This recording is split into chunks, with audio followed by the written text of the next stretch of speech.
이 시간에 다 같이 자리에서 일어서시니 우리 하나님의 말씀 함께 보도록 하겠습니다. 우리 데살로니가전서 5장 1절에서 11절까지 말씀을 보도록 하겠습니다.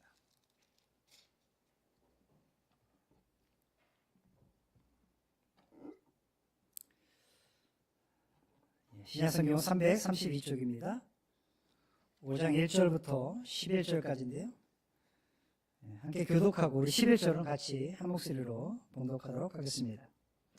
형제들아, 때와 시기에 관하여는 너희에게 쓸 것이 없음은 주의 날이 밤에 도둑같이 이를 줄을 너희 자신이 자세히 알기 때문이라. 그들이 평안하다 안전하다 할 그때에 임신한 여자에게 해산의 고통이 이른 것 같이 멸망이 갑자기 그들에게 이르리니 결코 피하지 못하리라. 형제들아, 너희는 어둠에 있지 아니하매 그날이 도둑같이 너희에게 임하지 못하리니 너희는 다 빛의 아들이요 낮의 아들이라. 우리가 밤이나 어둠에 속하지 아니하나니 그러므로 우리는 다른 이들과 같이 자지 말고 오직 깨어 정신을 차릴지라. 자는 자들은 밤에 자고 취하는 자들은 밤에 취하되 낮에 속하였으니 정신을 차리고 믿음과 사랑에 호신경을 붙이고 구원의 소망의 투구를 쓰자. 하나님이 우리를 세우심은 노하심에 이르게 하심이 아니요 오직 우리 주 예수 그리스도로 말미암아 구원을 받게 하심이라. 예수께서 우리를 위하여 죽으사 우리로 하여금 깨어있든지 자든지 자기와 함께 살게 하려 하셨느니라. 같이 읽겠습니다. 그러므로 빛과 권면하고 서로 덕을 세우기를 너희가 하는 것 같이 하라. 아멘. 우리 계속해서 주일 오전에는 데살로니가전서 말씀을 강의하고 있습니다.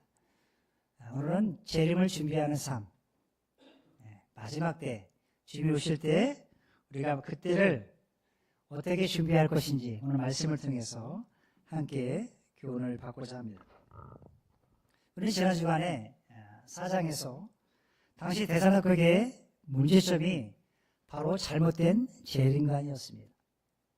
그 잘못된 재림관에 의해서 곧 주님이 오실 것처럼 착각하고 그들이 아무 일도 하지 않고 허랑방탕하게 시간을 보내는 그 모습을, 질타한 모습을 우리가 살펴보았습니다.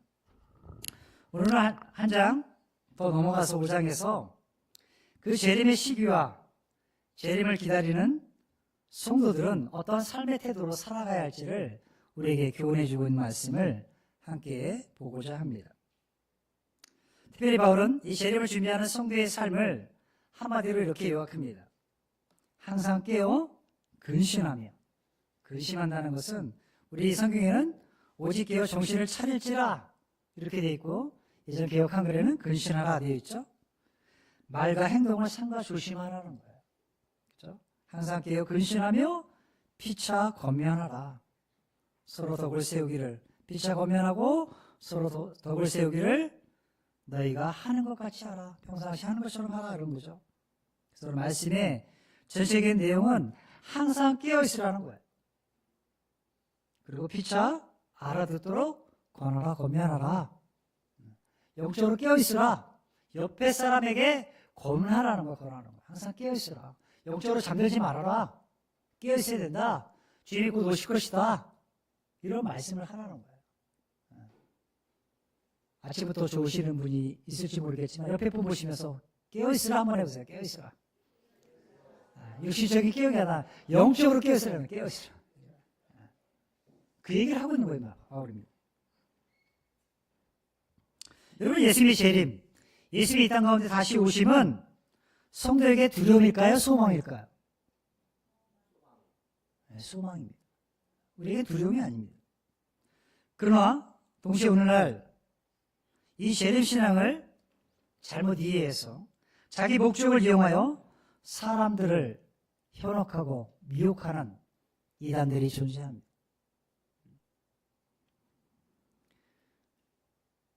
성경은 분명히 재림에 대해서 우리가 명확히 어떠한 것인지를 우리에게 알려주고 있습니다. 근데 사람들이 이제 대부분 막연한 추측, 막연한 소문에 의해서 이 재림을 준비하는 이들도 있다라는 것입니다. 우리 성경이 말하는 재림을 분명히 알아야 하고요. 그에 합당한 삶을 살아가야 합니다. 특별히 재림을 준비하는 성도로서 우리가 어떠한 삶들을 준비하고 있어야 할지를 우리는 성경을 통해서 명확히 알아야 합니다. 그렇지 못하면 자칫 이단 사입이 잘못된 교리에 빠질 수도 있습니다. 특별히 재림에 대해서, 마지막 때에 대해서 이런 말씀들은 우리가 명확히 분별할 줄 알아야 합니다.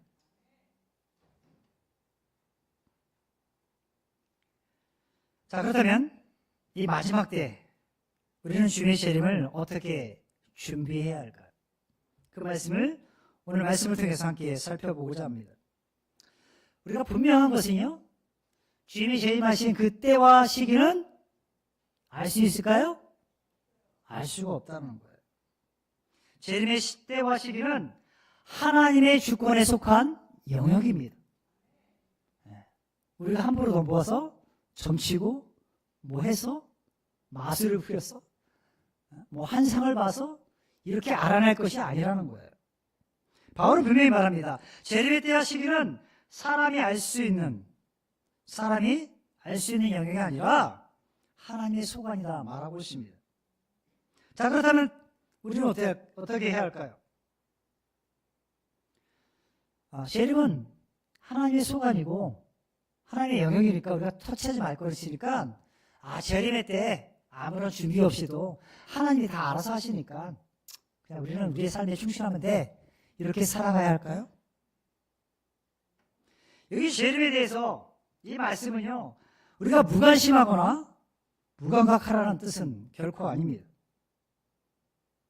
이 말씀은 우리가 알려고 너무나 집착하는 것, 그렇게 하지는 말아야 되지만 분명히 재림의 때가 언제인지, 주님 오실 때에 어떠한 일들이 일어날지 이것을 분별하라, 그리고 준비하라는 말씀인 것입니다.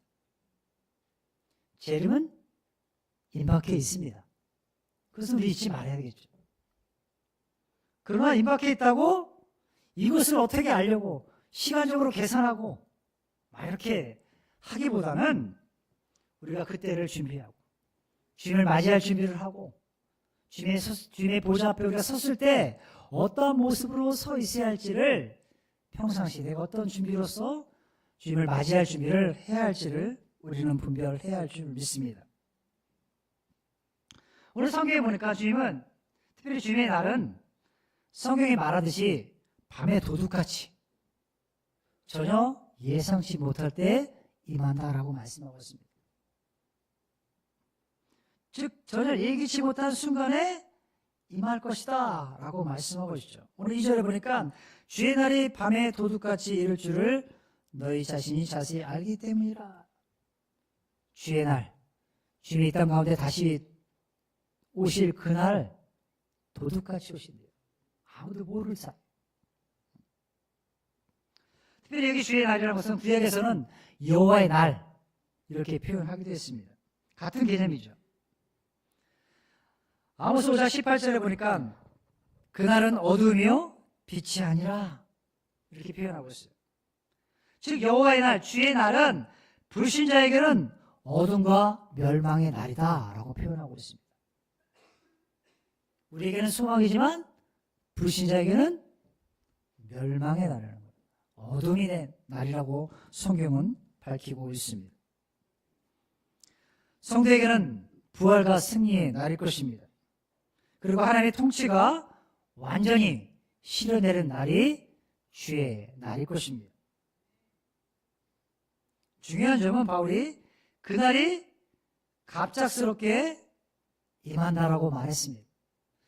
갑작스럽게 임한다고 말했지 그날이 언제, 어느 때, 몇 년도인지는 말하지 않았다라는 거예요. 그래서 재림의 시기를 안다고 말하는 것, 그래서 성경적이지 않습니다. 그래서 예수님께서도 분명히 우리에게 말씀하셨어요. 마태복음 24장 36절에 그날과 그때는 아무도 모르고 오직 아버지만 하신다 라고 말씀하셨죠.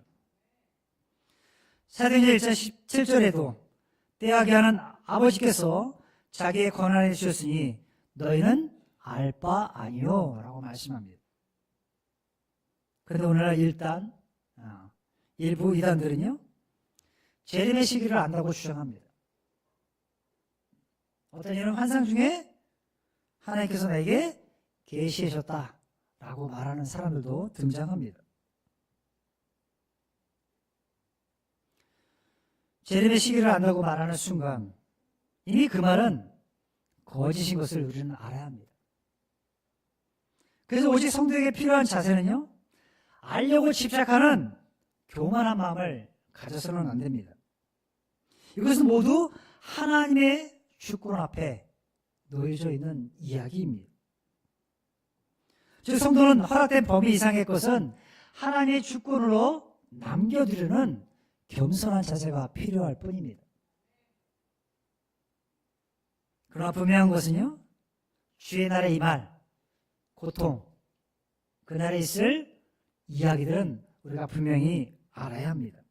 오늘 3절에 보니까 주의 날은 해산의 고통처럼 갑자기 임한다라는 사실입니다. 여기 바울은 주의 날을 임신한 여인에게 갑자기 찾아오는 해산의 고통에 비유하고 있습니다. 여러분 해산도 여러분 출산을 해보시겠지만 우리 자매님들은 그날 그 시기가 나름대로 정해져 있지만 그날 그때 나는 것보다 갑작스럽게 날 수도 있고 그날과 다르게 후에 날 수도 있죠. 마찬가지로 주의 날은 임신한 여인이 해산하는 것처럼 어느 날 갑자기 임한다라고 말씀하고 있는 것입니다. 여기 보니까 말씀에 평안하다, 안전하다 말하는 그 순간 심판은 예고 없이 임할 수 있다는 거예요. 평안하다. 이제는 내 생에 대한민국에 사는 것 우리가 평안하고 안전하고 아무런 두려움이 없고 잘 먹고 잘 살 때 아무 예고 없이 오실 수도 있다는 거예요. 바울이 주의 날을 여기 고통에 비유한 것은요, 마지막 날에게는 불신자에게 당할 심판이 그러하다는 거예요. 고통이 있다는 것은 불신자에게 고통이 있다는 거예요. 심판의 날이 이르는 그 순간까지도 회개하지 않고 여전히 육신의 쾌락과 안일함에 머물러 있는 불신자들에게는 고통이 따른다라는 말씀인 것입니다. 이러한 사실이 창세기 6장과 19장에서 이미 성취되었습니다. 심판의 날은 계속해서 노아를 통해서 많은 민족에게, 많은 사람들에게 선포되었습니다. 그러나 그들은 듣지 않았죠. 결국 하나님은 홍수로 그들을 심판하셨습니다. 온 인류를 노아의 가족 외에는 다 멸절하셨습니다. 소돔과 고모라의 심판도 동일했습니다. 이것은 하나님께서 말씀하신 그날 역사적으로 증명되었습니다. 오늘 이 말씀도요, 분명히 이루어질 것입니다. 주의 날은 해산의 고통처럼 갑자기 임할 뿐만 아니라 여기 3절 하반절에 보니까 멸망이 갑자기 그들에게 이르니 결코 피하지 못하리라.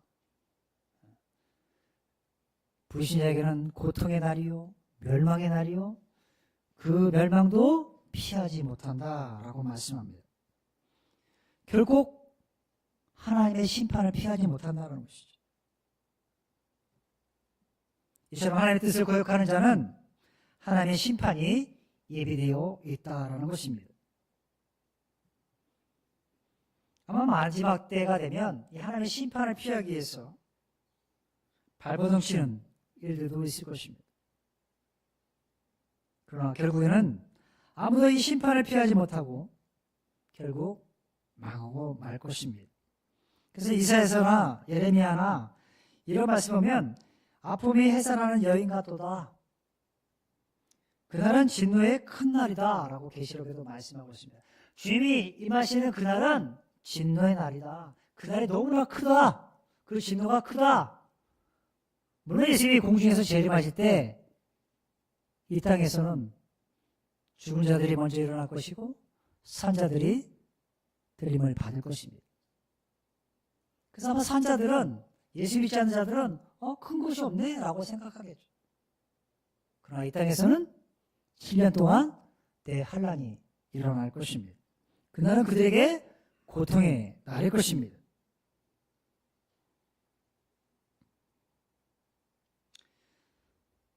그러나 우리 하나님은 은혜로우시고 자비로우신 분이기 때문에 이 마지막 날, 그날은 예비되어 있고 그날은 진노의 날이고 고통의 날이고 심판의 날이지만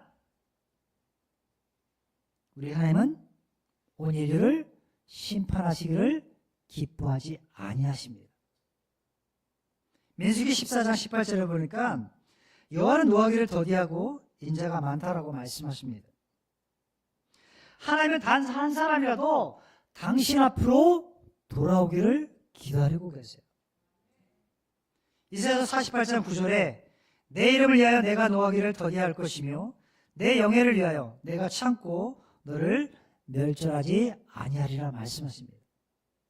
물론 주의 날은 심판의 날이고 고통의 날이고 멸절의 날이지만 하나님이 원하시는 것은 우리를 심판하심이 아니라는 거예요. 심판의 목적이 있다는 것이 아닙니다. 하나님은 우리가 그 죄악에서 돌이키기를 원하십니다. 성도에게 있어서 주의 날은 어떤 날일까요? 여기 4절과 5절에 보니까 형제들아 너희는 어둠에 있지 아니하매 그날이 도둑같이 너에게 임하지 못하리니 너희는 다 빛의 아들이요 낮의 아들이라 말씀합니다. 성도는 다 빛의 아들이요 낮의 아들이라서 밤이나 어둠에 속하지 않았기 때문에 우리에게는 그날이 두려운 날이 아닙니다.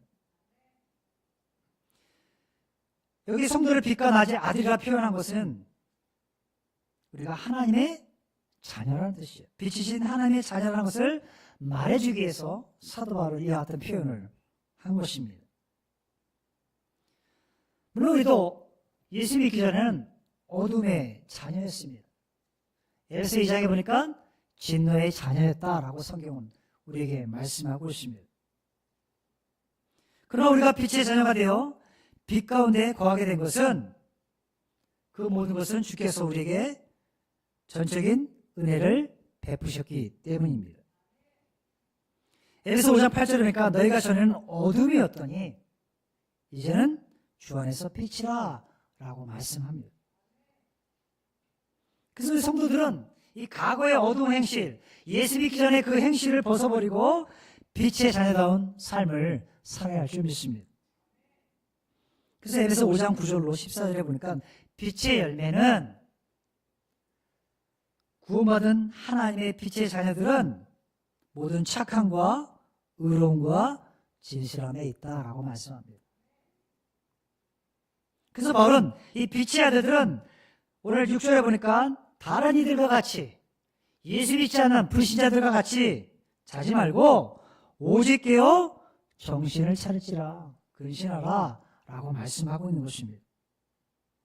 여기 깨어 정신을 차린다는 것은요 영적으로 각성된 삶을 살라라는 것입니다. 무지각, 무의미, 무감각, 마비된 상태, 영적으로 마비된 상태, 무감각한 상태에 머물지 말라라는 말씀이에요. 도덕적으로 영적으로 각성하고 깨어 있으라는 말씀인 것입니다. 불신자들을 여러분 보십시오. 그들은 비신앙적입니다. 부도덕한 삶을 살아갑니다. 그렇기 때문에 그들은 무감각한 상태에서 살아갑니다. 그래서 성경은 그런 자들을 잠을 자는 자와 같다라고 말씀합니다. 그러나 그리스도에 속한 빛의 자들은 마지막 날에 임할 주의 재림을 기다리는 자들이기 때문에 항상 도덕적으로, 윤리적으로, 신앙적으로 깨어 정신을 차리고 있어야 합니다. 그것이 바로 재림을 준비하는 삶의 자세입니다. 이런 마치 군인들이 언제 발생할지 모르는 비상사태를 대처하기 위해서 보초를 쏘듯 깨어 있으라는 말입니다. 38선 보초 쏘는 군인들이 잠자고 있으면 안 되잖아요. 마찬가지로 우리가 영적으로 주님 오실 날이 임박할수록 우리가 영적으로 깨어 정신을 차려야 한다는 거예요. 그저 예수 믿지 않는 자들처럼 흐리멍텅하게 신앙생활해서는 안 된다는 거예요. 아무런 무가치한 것에 우리의 마음을 쏟아서는 안 된다는 말씀인 것입니다. 여기 본문에서 말하는 자다라는 것은요, 단순한 육체적인 잠이 아니라 영적 무감각한 상태를 의미합니다. 물론 불신자들은 영적으로 무감각하죠. 그런데 아이러니하게도 신앙이 중에도 예수 믿는 자들 중에도 세상 일에 깊이 빠져 영적으로 잠든 상태에 있는 자들이 있다라는 거예요. 세상 일에 몰두한 나머지. 그래서 바로 그런 이들에게 말하고 있는 거예요. 너는 다른 이들과 같이 믿지 않는 불신자들과 같이 자지 말고 깨어 정신을 차릴지라. 정신을 차릴지라. 영적인 무감각한 상태에 머물지 말아라. 말씀하고 있는 것입니다. 그러므로 재림을 준비하는 삶은요, 영적으로 무장을 갖춘 삶입니다. 군인이 전쟁을 나서기 위해서 무장하듯이 우리는 영적 전쟁에 앞서서 우리 스스로를 무장해야 한다는 것입니다. 여기 실제로 보니까 자는 자들은 밤에 자고 취하는 자들은 밤에 취한다 알았어요. 여러분 삶의 판단력, 분별력이 흐려진 상태에 있다면 우리는 영적으로 취해 있는 자와 동일하다는 거예요. 영적인 분별력을 갖지 않고 하나님의 말씀에 우리가 열려있지 않으면, 귀 기울이지 않으면 분별력이 흐려진 상태, 취해 있는 자와 같은 상태에 머무를 수밖에 없다라는 말씀입니다. 그래서 만약 영적으로 우리가 깊은 잠에 빠져 있다면 이제는 깨어 재무장해야 한다, 재무장해야 한다라고 바울이 지금 말씀하고 있는 거예요. 깨어 정신을 차릴지라 말씀하고 있는 것입니다. 그래서 바울이 말하는 거죠. 여기 보니까 8절에 보니까 믿음과 사랑에 호신경을 붙이고, 믿음과 사랑에 호신경을, 성경은 흉배를 붙인다. 가슴에 붙이는 흉배를 얘기하는 거죠. 이 호신경은 가슴과 어깨를 보호하는 데 쓰였습니다. 노쇠와 철 등으로 만들어져 있었죠.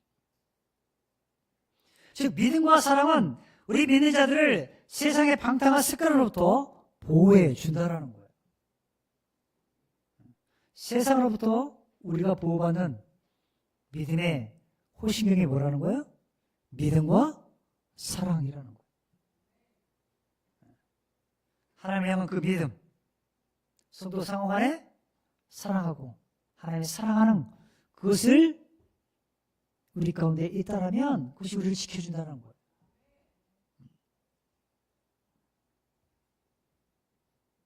그리고 또한 구원의 소망의 투구로 무장하라 권면하고 있습니다.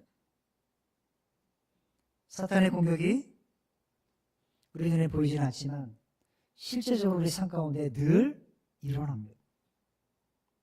그래서 성도는 항상 영적 전쟁 중에 있음을 우리는 상기해야 합니다. 그저 무건강한 상태, 그 상태에 있는 자들은 이게 영적인 전쟁인지 아니면 그저 삶 속에 일어나는 어떤 현상인지 잘 판단하지 못합니다. 그럼 우리 싸움은 혈과 육에 대한 싸움이 아니다. 하늘의 권세 잡은 사탄과의 싸움임을 우리는 알아야 합니다. 그래서 우리는 깨어 재무장해야 한다. 믿음과 사랑에 호신경을 붙이고 구원의 소망의 투구로 무장하라 라고 말씀하고 있는 것입니다. 믿음에 굳게 서서 사탄을 대적함으로 항상 사탄의 기습 공격, 그것을 대비하는 만반의 태세를 갖춰야 한다고 말씀하고 있는 것입니다. 그래야 하는 영적인 승리를 맛볼 수가 있는 것입니다. 그래서 사도 바울은 에베소 4장에 보니까 마귀로 틈을 타지 못하게 하라. 마귀의 계계를 등이 대적하게 하여 하나님의 전신갑주를 입으라. 야고보 사도는 야고보 4장 7절에 마귀를 대적하라. 그리하면 너희를 피하리라. 말씀하고 있습니다. 바로 이러한 삶이 예수님의 재림을 대비하는 삶임을 우리는 기억해야 합니다. 그래서 우리 철저하게 준비해야 합니다. 내가 하나님의 말씀으로 전신갑주를 취하고 있는가? 하나님의 말씀이 나를 지키고 있는가? 하나님에 향한 그 믿음이 나를 지켜주고 있는가? 나의 믿음은 바로 서 있는가? 우리를 점검해 봐야 한다는 거예요. 여러분, 하나님이 우리를 부르신 목적, 우리를 세우신 목적은 진노가 아니었어요. 그것은 구원이었습니다. 여기 9절에 보니까 하나님이 우리를 세우신 그 이유가 분명히 말씀하고 있습니다. 하나님이 우리를 세우심은 노하심에 이르게 하심이 아니요 오직 우리 주 예수 그리스도로 말미암아 구원을 받게 하심이라. 하나님의 진노의 날, 그 심판의 날은 이미 정해져 있지만 하나님의 마음은 뭐예요?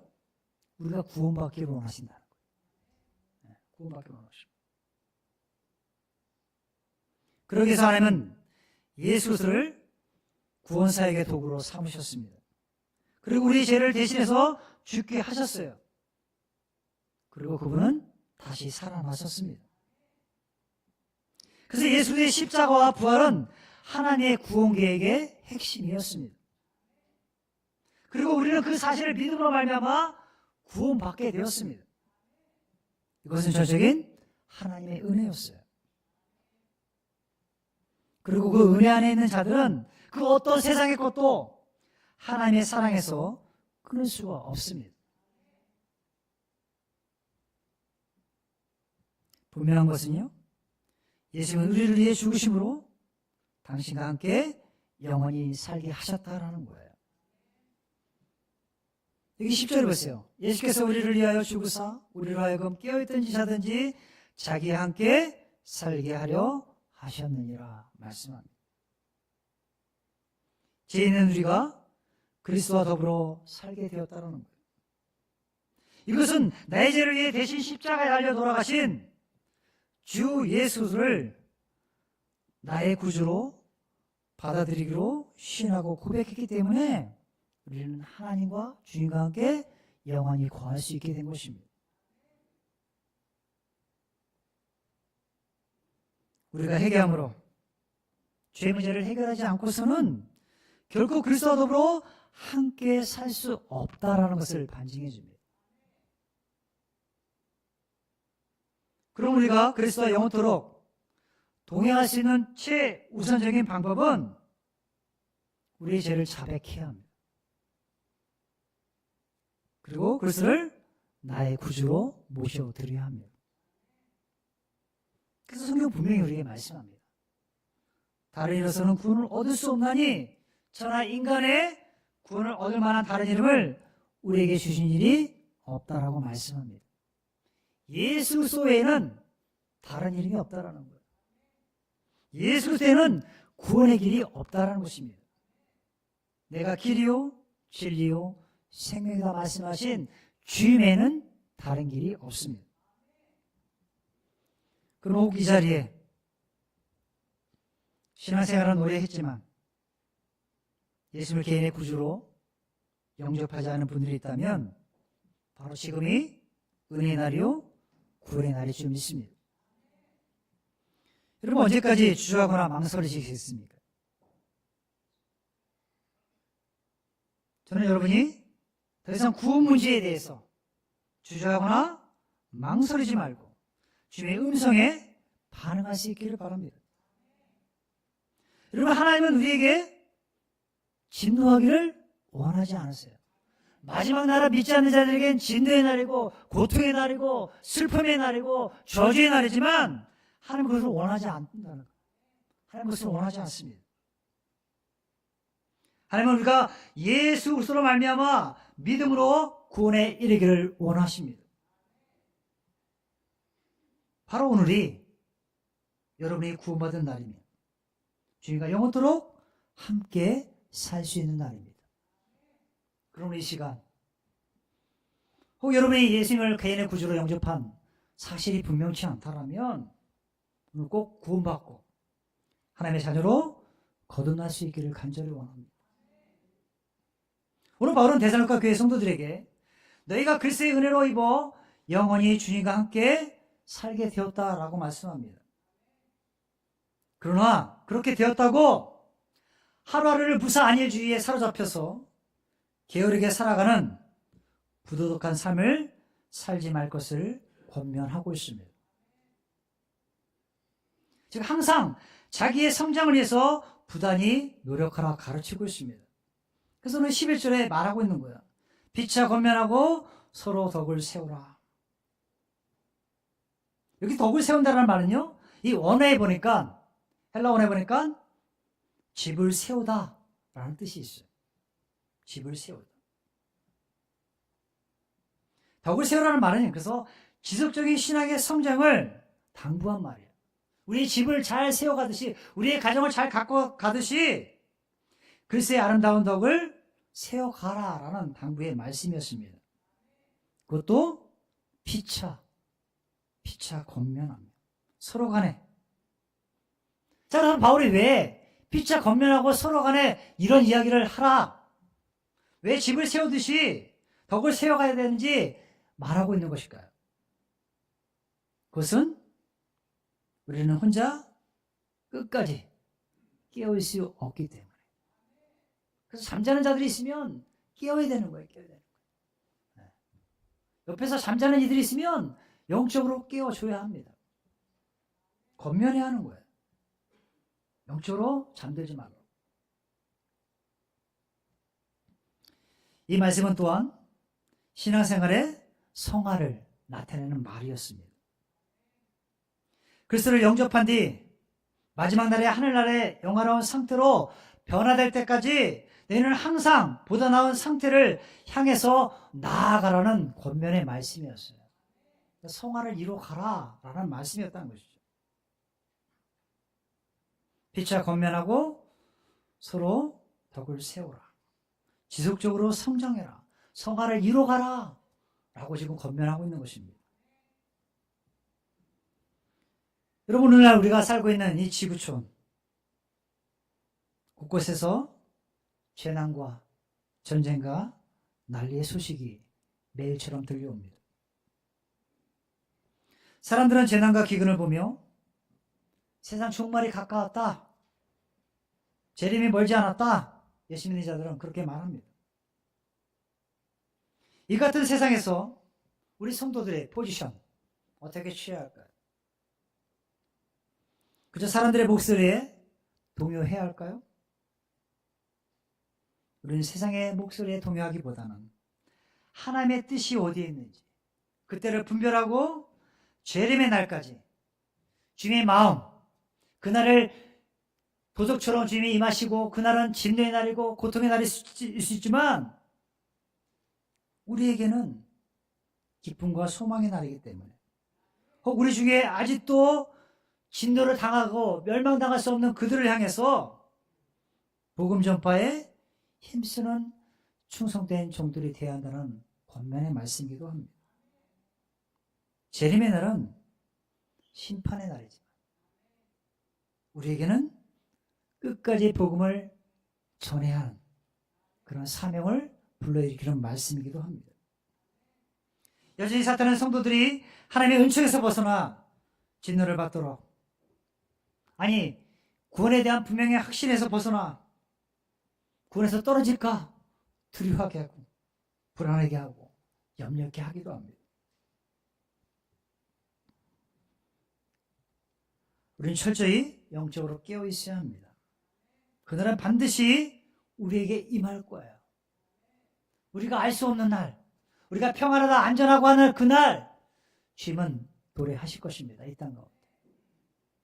그날은 알 수 없지만 우리에게 맡겨진 사명, 복음 전파의 사명, 이 사명을 끝까지 전수해야 할, 그것을 지켜야 할 중차대한 임무는 우리에게 맡겨져 있다는 거예요. 주님은 세상이 진노받아 멸망당하지 않기를 원하세요. 그 마음을 우리가 알고 있다면 우리는 복음을 전해야 합니다. 그러기 위해 날마다 예수의 죽으심과 십자가를 묵상해야 합니다. 그리고 하나님의 하나님의 은혜를 음미해야 합니다. 그리고 우리에게 선하신 그 주님을 찬양해야 합니다. 주님의 재림을 대방하면서 성도끼리 서로 격려하고 위로하며 우리는 살아가야 합니다. 왜냐? 우리는 너무나도 연약한 존재이기 때문에 피차 덕을 세우며 건면한 일에 힘써야 바로 설 수 있기 때문입니다. 나 혼자 우뚝 선다, 나 혼자 믿음 생활 잘할 수 있다, 이런 교만함들을 우리는 버려야 합니다. 결코 우리는 스스로 서갈 수 없는 연약한 존재들입니다. 그래서 공동체가 필요한 거예요. 왜 하나님이 교회를 주셨을까요? 교회를 주신 목적 중에 하나는 뭡니까? 우리가 그리스도 안에서 하나 된 것을 함께 이루어가고 세워가기 위해서, 그래서 장성한 분량에 이르기까지 자라가기 위해서 교회를 주신 것 아닐까요? 그래서 교회를 위해서 주는 피값으로 사셨다라고 표현한 거예요. 그래서 교회 공동체가 필요합니다. 연약한 존재, 그래서 우리는 피차 서로 간에 덕을 세우며 권면하게 힘써야 합니다. 그래야 바로 설 수 있습니다. 우리가 사는 이 세상 마지막 때입니다. 마지막 때예요. 그것은 결코 부인할 수가 없습니다. 그때를 우리가 잊지 말고 우리는 종말론적 신앙으로 무장하고 정신을 차리고 근신해야 할 줄 믿습니다. 그것이 바로 구원받은 자로서 재림을 준비하는 삶의 모습입니다. 그러면 사랑하는 성도 여러분, 주님 다시 오실 그날까지 깨어 근신하며 믿음과 사랑으로 다시 한번 무장하고 서로를 세우는 삶을 통해 주의 나라를 이루어가는 우리 귀한 성도들이 되길 간절히 원합니다. 이 시간 우리 함께 잠시 기도하기 원합니다. 마지막 주의 날은 우리에게 곧 도래할 것입니다. 그날과 그 시기는 알 수 없지만 주님 밤의 도둑처럼